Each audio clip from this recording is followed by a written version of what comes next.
Salut à toi, c'est Jérémy, coach sportif vegan. On se retrouve aujourd'hui sur Training Life pour une recette de banana bread vegan. Tu vois, c'est une recette qui est délicieuse, encore une fois très simple et rapide à préparer, comme la dernière fois avec les rillettes aux lentilles et aux noix. Juste avant, pense bien à télécharger ton kit de démarrage du végétal.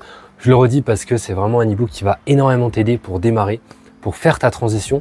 Donc de sportif ou même non sportif, omnivore ou végétarien à vegan, comment faire la transition, comment comprendre ce qui se passe au niveau des calories, tout ça c'est 100% offert. Tu as aussi les 100 meilleurs aliments dedans à inclure dans une diète végétale. Pense bien à télécharger, c'est le premier lien en description sous cette vidéo. On est donc parti directement pour cette recette banana bread vegan. C'est très intéressant en guise de collation et je vais t'expliquer pourquoi. On va aller plus loin que simplement t'expliquer la recette, je vais te montrer les intérêts à consommer chacun de ces aliments et pourquoi utiliser cette recette en guise de collation. Alors pour cette recette, tu auras besoin déjà de 150 g de farine de pois chiche. Le pois chiche, c'est très intéressant, c'est une légumineuse avec un profil en acides aminés déjà de base qui est complet. Donc il y a beaucoup de... tu as peut-être déjà entendu, ouais, faut faire attention à prendre toujours une légumineuse et une céréale dans chaque repas. C'est mieux, mais c'est pas obligatoire. Il y a certaines légumineuses, comme par exemple le pois chiche, qui sont déjà complets de base. Alors c'est pas aussi, entre guillemets, complet par exemple que la viande. Ça sert à rien d'être malhonnête par rapport à ça. La viande, c'est quelque chose de plus complet, mais en soi, le pois chiche, c'est quand même une légumineuse qui est complète.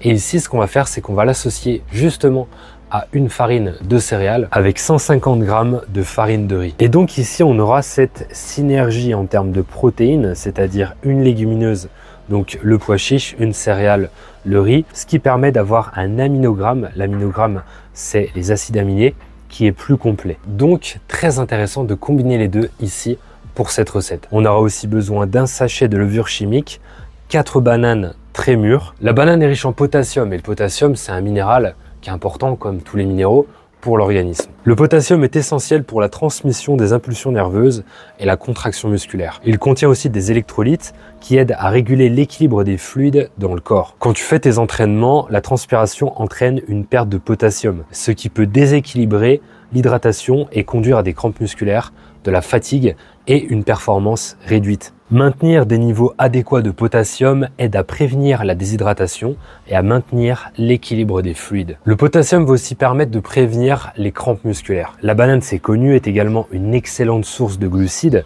et les glucides, c'est le carburant de l'effort. On aura aussi besoin de 4 cuillères à soupe d'huile de colza. L'huile de colza est une huile neutre, ça veut dire qu'elle a un goût qui n'est pas trop prononcé, donc c'est intéressant dans ce genre de recette. Et en plus de ça, l'huile de colza, ça contient des oméga 3. Les oméga 3 vont être à consommer pour plusieurs raisons. Sur le plan sportif, pour l'augmentation du flux sanguin vers les muscles, la diminution des courbatures et l'augmentation de la lipolyse, c'est-à-dire l'utilisation des graisses comme source d'énergie. Alors ici, honnêtement, on n'a clairement plus d'oméga 3 parce que la cuisson est à haute température, mais c'est intéressant de savoir que l'huile de colza contient des oméga 3. En plus, elle a un très très bon rapport qualité-prix.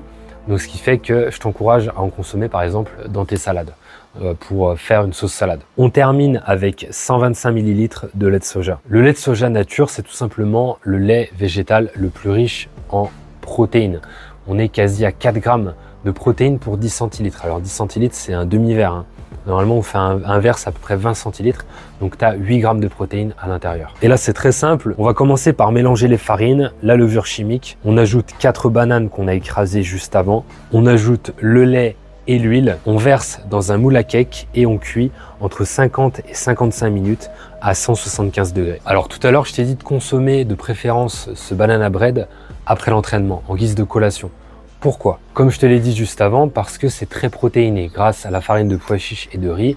Et on le sait que les protéines, c'est important après l'entraînement pour resynthétiser les muscles en fait, qui ont été endommagés pendant ta séance. Ce qui est intéressant également avec le banana bread, c'est la banane source de glucides.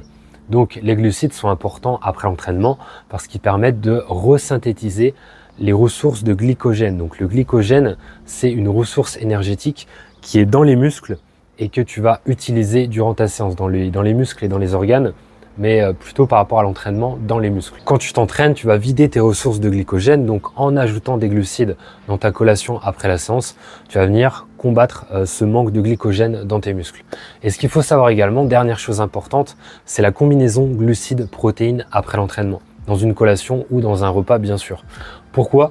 Tout simplement parce que les glucides aident à mieux assimiler les protéines dans l'organisme. Donc consommer uniquement des protéines après l'entraînement, c'est beaucoup moins pertinent que d'ajouter justement des glucides dans ta collation, dans ton repas après l'entraînement. Dernière raison pour laquelle consommer ce banana bread en guise de collation après l'entraînement, c'est parce que comme la banane est broyée, première raison, et comme on est sur une cuisson haute température, l'IG, l'index glycémique, va être assez élevé.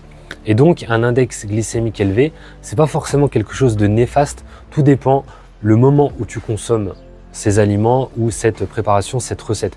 Ici, comme on consomme ça après l'entraînement, c'est intéressant parce que le corps a besoin justement de nutriments qui sont absorbables assez rapidement et même si le taux de sucre est un peu plus élevé, c'est pas trop problématique. Et en plus de ça, on n'est pas sur une recette industrielle en fait, on n'est pas sur un gâteau qui est acheté dans le commerce, donc ça reste quand même beaucoup plus pertinent. Tout dépend aussi à quoi on compare, ça c'est très important. Regarde à quoi tu compares. Ok, une cuisson de température comme ça, au four, etc., c'est pas le top du top, on va dire, dans le sens où si tu compares ça à des aliments avec une cuisson modeste, voire consommer du cru de plus modestement aussi. Mais juste, tout dépend à quoi on compare. De l'industriel, voilà, on sait que c'est très très mauvais pour la santé. Ici, il n'y a pas trop de problème, c'est consommé après l'entraînement. Voilà, on a terminé pour cette recette. Pense à me dire en commentaire si ça t'a plu. Teste ça. Pense bien à télécharger aussi ton kit de démarrage du végétal. Et on se retrouve dans la prochaine vidéo. Entraîne-toi avec le cœur, mange avec le cœur.